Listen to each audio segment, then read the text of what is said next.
पावसाळा सुरू झाला की गरमागरम कुरकुरीत भजी खाण्याची मजाच वेगळी असते.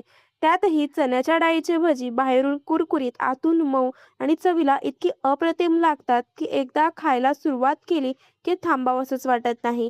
गरम चहा, हिरवी चटणी आणि हे भजी यापेक्षा छान पावसाळी नाश्ता दुसरा असूच शकत नाही. चला तर मग वेळ न घालवता लगेच रेसिपीला सुरुवात करूया. सर्वात प्रथम एक वाटी चणा डाळ 1 तास भिजवून घ्या. त्यानंतर डाळीतलं सर्व पाणी पूर्णपणे निथळून घ्या. आता ही डाळ मिक्सरच्या भांड्यात घाला. त्यामध्ये 1 इंच आलं, 2 हिरव्या मिरच्या आणि 1 छोटा चमचा जिरे घाला. ही डाळ मिक्सरमध्ये पाण्याचा अजिबात वापर न करता दरदरीत वाटून घ्या. तुम्ही पाहू शकता पिठामध्ये डाळीचे छोटे छोटे कण स्पष्ट दिसत आहेत. त्यामुळे भजी खायला अधिक चविष्ट लागतात.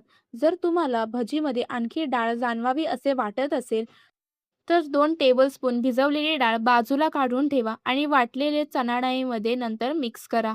आता या मिश्रणात 2 टेबलस्पून बारीक चिरलेली कोथिंबीर, चवीनुसार मीठ, अर्धा छोटा चमचा हळद आणि अर्धा छोटा चमचा हिंग घाला. सर्व साहित्य छान एकजीव करून घ्या. बाहेर पाऊस आणि घरात गरमागरम चण्याच्या डाळीची भजी यापेक्षा सुखद नाश्ता कोणता? प्रत्येक घासात कुरकुरीतपणा आणि चण्याच्या डाळीची अप्रतिम चव. ही रेसिपी अगदी नक्की करून बघा. भजींना योग्य बाइंडिंग मिळावी म्हणून फक्त 1 चमचा तांदळाचे पीठ घाला. यामुळे भजी अधिक कुरकुरीत होतात. या मिश्रणात पाण्याचा अजिबात वापर करायचा नाही. आता कढईत तेल चांगले गरम करून घ्या. तेल योग्य तापले आहे की नाही हे चेक करण्यासाठी थोडासा पिठाचा गोळा तेलामध्ये सोडून घ्या. लगेच तो तरंगला म्हणजे समजायचं तेल अगदी परफेक्ट तापलेलं आहे. तेल योग्य तापले की हाताने किंवा चमच्याच्या सहाय्याने भजी सोडा.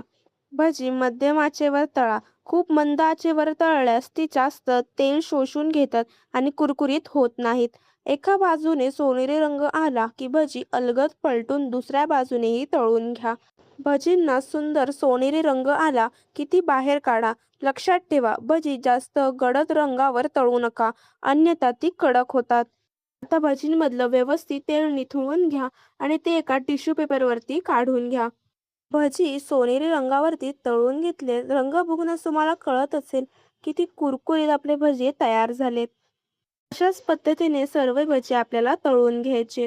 बाहेरून कुरकुरीत, आतमधून सॉफ्ट अशी परफेक्ट भजी तयार झालेत. आता याच मिश्रणापासून आपण डाळ वडेही बनवू शकतो. त्यासाठी थोडे मिश्रण हातात घेऊन हलक्या हाताने दाबून वड्या आकार द्या. वडे खूप पातळ किंवा खूप जाड न करता मध्यम जाडीचे ठेवा. आता हे वडेही त्याचप्रमाणे मध्यम आचेवर सुंदर सोनेरी रंग येईपर्यंत तळून घ्या. तर अशा प्रकारे कुरकुरीत चण्याच्या डाळीचे भजी आणि स्वादिष्ट डाळ वडे अगदी सहज तयार झाले आहेत. गरमागरम भजी आणि वडे हिरवी चटणी, टोमॅटो सॉस किंवा चहासोबत सर्व्ह करा आणि त्यांच्या अप्रतिम चवीचा आनंद घ्या. रेसिपी कशी वाटली हे कमेंट करून नक्की सांगा. रेसिपी आवडली असल्यास व्हिडिओला एक लाईक नक्की करा. चॅनलवर नवीन असाल, चॅनलला अजून सबस्क्राईब केलं नसेल तर लगेच चॅनलला सबस्क्राईब करा आणि बेल आयकन देखील नक्की क्लिक करा, जेणेकरून माझे येणारे नवनवीन रेसिपीचे नोटिफिकेशन तुम्हाला मिळतील. भेटूया पुन्हा अशाच एका नवीन रेसिपीसोबत नवीन व्हिडिओमध्ये. तोपर्यंत धन्यवाद.